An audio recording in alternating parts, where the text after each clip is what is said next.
E3 2018. This was a very exciting E3 for some people. Some other people have said it was pretty boring. I found it to be somewhere in the middle. I'm going to admit that I think Microsoft killed it with their press conference this year. I thought with all of their future promises, their companies that they did acquire, their 5 companies that they did acquire, their games that they did show, even the third-party games, had me excited from start to end.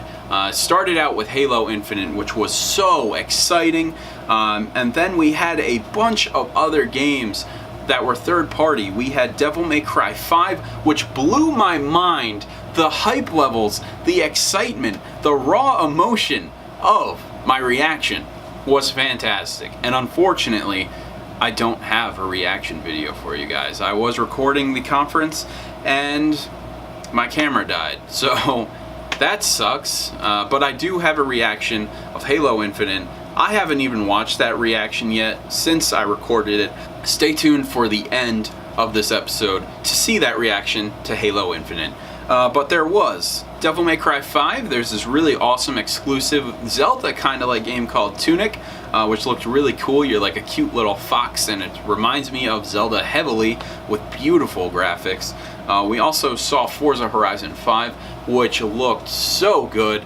Day one buy for me, or if not, I will totally play it day one on Game Pass, because all these games, if they're exclusive, first party Microsoft games, they will be on Game Pass. We also did see Tomb Raider, or Shadow of the Tomb Raider. It looks good, but I'm not like sold on it. I don't know why. The last Tomb Raider I thought was really good, but I thought it did drag on quite a bit. Crackdown 3 we finally saw. They finally got a release date for February 22nd, 2019. The release date for every other game in 2019. And then we saw, like I said, Microsoft with the 5 different companies they did acquire. There was a bunch of other games and a sizzle reel that they showed. Battletoads is coming back. That is crazy. I was so happy about that.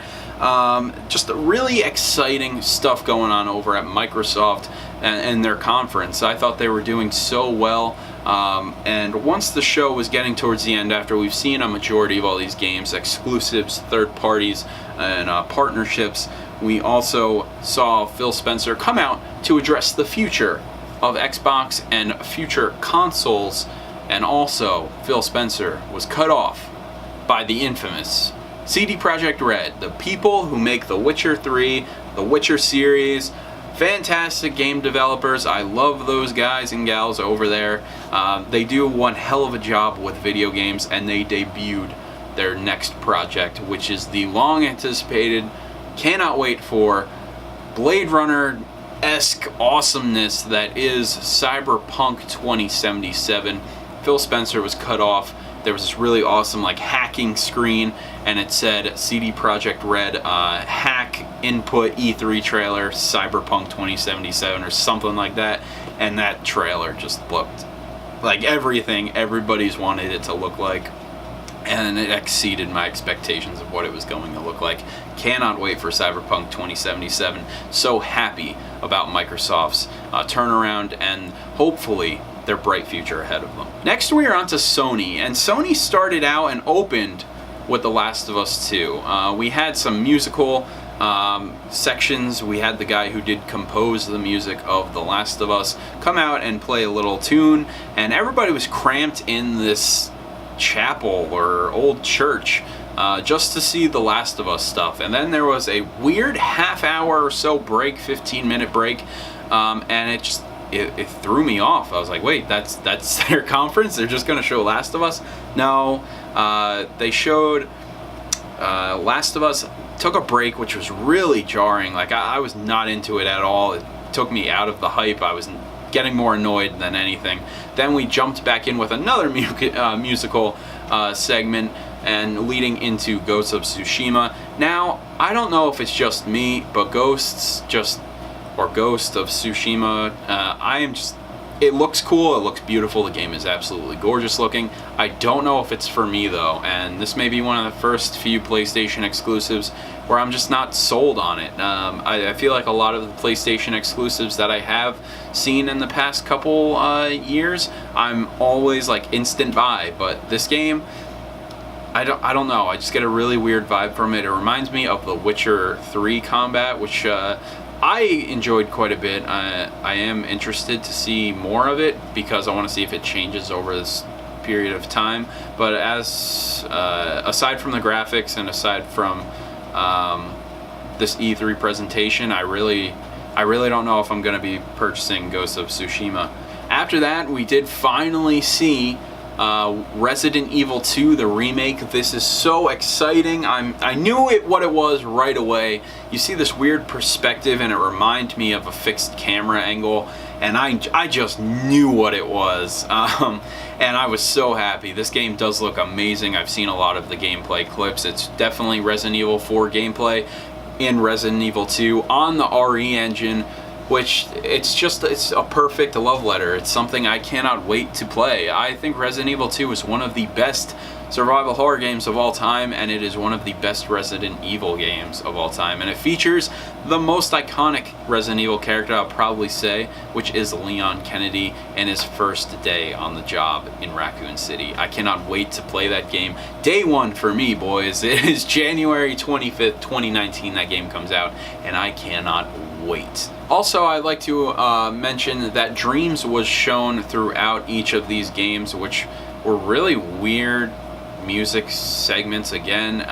Dreams is that game that Media Molecule, the makers of Little Big Planet, were working on for about 5 years now. It's a game that supposedly is going to be out by this year, if not this year, next year. I lost all interest in that game, but it looked interesting for people who are interested in that kind of stuff. Then we did see Death Stranding, which is that Hideo Kojima PS4 exclusive or PlayStation 5. I'm still saying that could be a next-gen game, but it is a PlayStation exclusive. And it looks interesting. There are a lot of things going on in Death Stranding. A lot of it looked like a walking simulator. And don't take that as offense. That's just what it looked like to me. I'm assuming it's going to be some form of a stealth game. Just going off of the past games he's made, Metal Gear Solid. It looks interesting, but I just want more concrete ideas of what is going to happen in Death Stranding. Can we get like a little bit more of a story trailer that kind of like clumps it together? I don't want to know that much, but I just want to know some. We did also see Remedy's next game, Project P7, and that was the game now called Control. And this game looks really exciting. This was another game that once I saw, it definitely looked like Quantum Break, so I knew what it was almost right away. I'm telling you, I'm not psychic. I just knew it. Like I knew it as soon as I saw the actress. I was like, this has to be Remedy's game, and I was right. And I think it looks really cool. I will totally pick it up day one. Cannot wait. That is a multi-platform game I'm going to be picking up on my Xbox One X, and I can't wait to support more Remedy games because I really do think they are one of the best companies making video games at the moment. I love those guys. Sam Lake, you know, the writer of all these games, the original Max Payne, he is awesome, and I just love those guys over there. Like I said, everybody does a fantastic job. I love Max Payne. Is one of my favorite games ever. It's not one of my top favorite games, but man, that story and just some of the elements in that game are fantastic, not to mention the beautiful, the amazing Alan Wake. Quantic Dream was really good too. Or Quantum Break, sorry, was really good. And Max Payne 2, like those games, so good, so good. Supporting that game day one. If you haven't checked out any of Remedy's games, Max Payne 2, Alan Wake, Quantum Break, there's so many. Please go ahead and try those out. The writing in those games are incredible. Let me know what you thought about it if you did play any of them in the comments down below. And the show for Sony did close with Spider-Man. And I've been sold on a number of these PlayStation games for a while now. I didn't need to see any more of Last of Us 2. Didn't need to see anything on Death Stranding because it is a Hideo Kojima game. And I'm very interested automatically. Not to mention, you do have Guillermo del Toro in it. Just like with a couple other actors such as Norman Reedus. It looks interesting, so I'm sold on that. I'm sold on Spider-Man too. When you debuted Spider-Man, I was already sold. So just seeing more Spider-Man, I was excited, and they showed a lot of Sinister Six. There was Scorpion, Rhino, Mr. Negative, and a couple other heroes or villains that I am possibly missing, with a tease at the end of who it could be. Assuming it's probably Doc Ock or Green Goblin. It's one of those guys. Could be Mysterio. Who knows? Spider-Man on PS4. It's gonna be good. Like, I know it. So I was happy to see more of it. Don't think they should have ended with it. However, Sony had a pretty decent conference for what they showed. As for their actual conference, I did not like it. It took me out of the hype, and it did end very abruptly, which was very disappointing. Next, on to Nintendo. Nintendo did open up their Direct with a Platinum-style game, which was called Daemon X Machina. Looks like this mech Devil May Cry Bayonetta-like game. Looks really cool. I really want to check it out. I want to see more on it. Could be like that gritty Platinum-esque custom robo, maybe? I don't know. It looked really cool, and I'm excited to see more of that game. Then we did see Mario Party on Switch. Looks fun. There's a couple multiple Switch options, so if you have two Switches, you can kind of play like these weird Battleship-esque games where you can see from one Switch goes over to the other. Looks interesting, looks exciting. It's just more Nintendo party games, which I really do like. I think Mario Party is actually pretty exciting. I'm not one for the series, but I'm excited to see a Switch version of Mario Party. Fortnite on Switch was announced. This was leaked. This was rumored. It is finally out. I tried playing it. The Battle Royale modes, I'm really kind of over all of this, but it's cool. Fortnite is on Switch, and it looks like a lot of people are having a lot of fun with it. We did see, finally, the first Nintendo Switch exclusive Fire Emblem game, which was Fire Emblem the Three Houses, and it looks really good from what I saw. This was the debut of that game, and it's exciting. It's just a Fire Emblem game on a home console for once. It's not on the 3DS. It's not going to be held back by the 3DS limitations. We're going to see Fire Emblem in its full glory in 2019 on the Nintendo Switch with Fire Emblem the Three Houses. Looks really good. And then after that, we did get a little bit of Pokemon Let's Go Pikachu and Let's Go Eevee, and also about the Pokeball Walker Poke device. Cool, I'm sold on it, can't wait for mine. Then they did a 25-minute closer of Super Smash Bros. Ultimate. It has literally everybody in it from Smash. If you played Smash 64, Melee, Brawl, Smash 4, whatever Smash you really liked, and you hated that the sequel didn't have this character, well, Smash Ultimate has everybody in it from every single game. No longer you can complain. You can only complain about DLC characters that are not in the game that you want to see in the game. And we did get the meme himself, the boy. What's exciting? The purple dragon, Samus's arch nemesis, which is Ridley. He's red up here on the Super Metroid art, but he is finally in Super Smash Bros. And it had me really excited because I think Ridley is a really awesome character. He's so cool. I loved him. I loved Kraid's Lair and Melee. Maybe that's coming back too. Who knows? But Ridley is in Super Smash Bros. But that is it. And that's what left me disappointed on Nintendo's side. Nintendo, where was Metroid Prime Hunters? Where was Yoshi? I'm pretty sure you should be working on something else. Nintendo, you've been firing on all cylinders. You've been doing such a good job with the Nintendo Switch to just make a Direct almost entirely on Smash Bros. For your E3 press conference. I don't know. I don't know. Like, Nintendo, I love you. Like, I love everything you've done. I think the Nintendo Switch is amazing. It's breathed life back into me as a Nintendo fan. But I am a little concerned to see where Nintendo is going to go, if they have anything else up their sleeve. I don't want to see, like, a fumble after Smash Bros. Ultimate. I don't know. We'll see. Now on to Jurassic World Evolution. This is a fantastic game. It is a game that has and was announced at Gamescom 2017 back last August, and I gotta say, this game totally met my expectations, but it didn't exceed them. Now, you may be thinking, wow, you really love Jurassic Park, you really love Jurassic World. why isn't this game a straight up home run for you?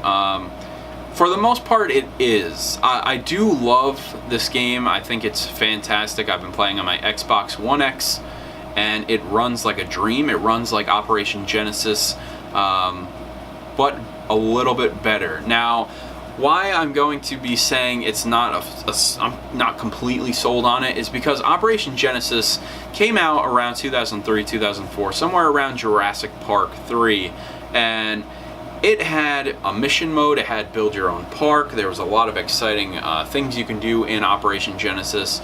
There's decorations you can put throughout the park. You can build the whole way of the land you want to do. And in this game, you kind of start out at one island and you make it around the 5 deaths, they call it. So there's 5 different other islands that you have to progressively unlock and try and get more dinosaur genomes and build a 5-star park on each island.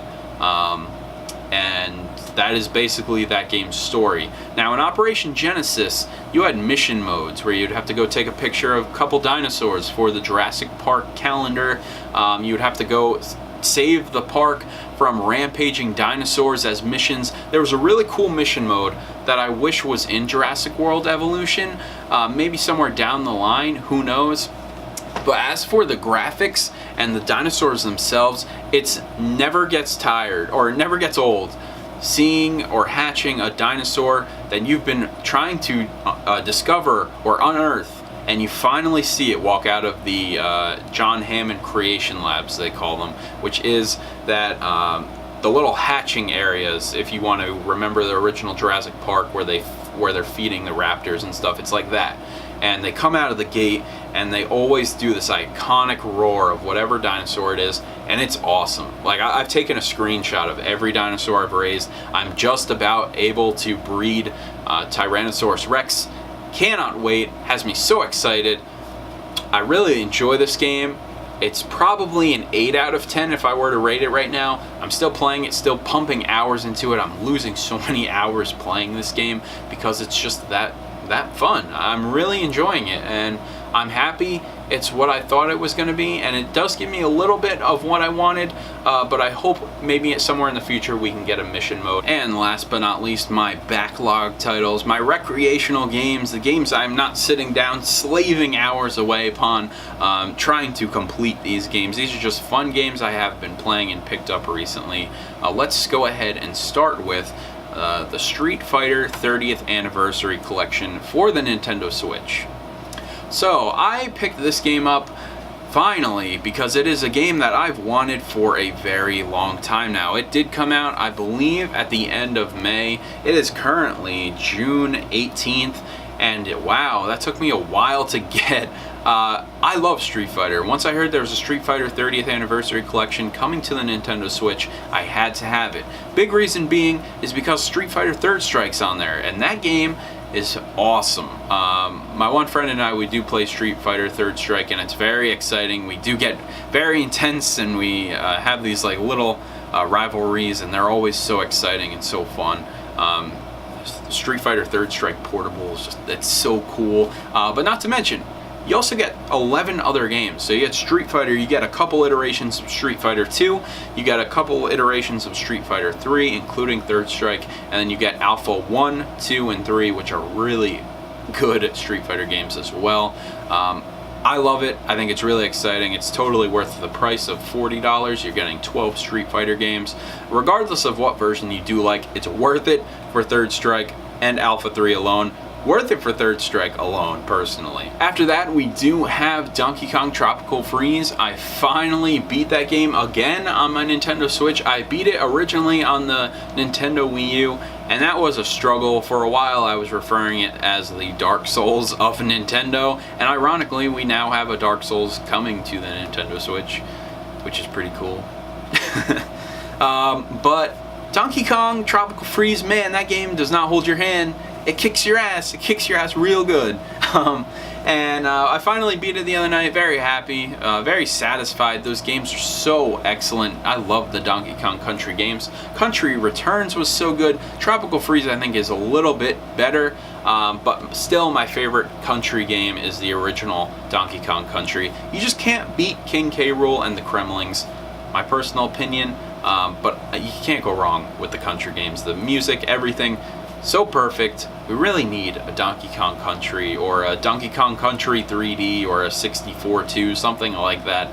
That would be awesome. And last but not least, Halo 5. So if you were or do play Halo 5 regularly, you will know that Halo 5 during E3, so June 10th to June 14th, every day you logged in, you got one premium rec pack. And this gave you a legendary, an epic item, and a random or a rare item, something very worth it to log into every day. So I was trying to get my ODST helmet, which I've been looking to try and get since I got Halo 5 in 2015, and man, I still don't have an ODST helmet, and it hurts a lot. However, I did get some really cool assassinations, and I got some cool weapon skins. I got like this weird rainbow blue one, and it was pixelated, and there's little cats all over it. It's cool, it's unnecessary, but Halo 5 multiplayer is fantastic multiplayer. Let me know in the comments down below if you played any of these games. Let me know in the comments down below if you got anything good during the Halo 5 premium rec packs for E3 2018. Now, this is the end of the episode, but I just want to say before I go out, you may be noticing that I don't have any posters up here as I used to, or something may look off in this video. That is because I am moving, everybody. I am moving. I'm getting a new house, moving in, and this is going to be the last time you will see this set. So, the blue walls, they're gone. Gonna figure out what kind of set, how I'm going to do it. I kind of want something like this, but I don't know if I can do that or not. I'm not sure yet. I'll figure something out. So if you don't see a video, or it is late like this episode was, I'm so sorry I didn't get to do my E3 reactions last week. I was really busy, mind blown on all these E3 conferences, and again, life is just working at it really hard right now. We are moving, like I said, so just trying to move and get everything ready and move into this new house, and you will see a new set. You will see more videos from me as always. If you enjoyed this video today, please hit that like button. If you're trying to find me, I'm on Twitter and Instagram as The Wednesdaynator. If you have any questions or concerns, please leave a comment in the comment section down below. And if you're not a subscriber today but enjoyed this content, please consider subscribing for more upcoming content. Thank you everybody for watching. I really hope you enjoyed the following reactions, and I will see you all next time on a new set. It's going to be exciting. See you everybody.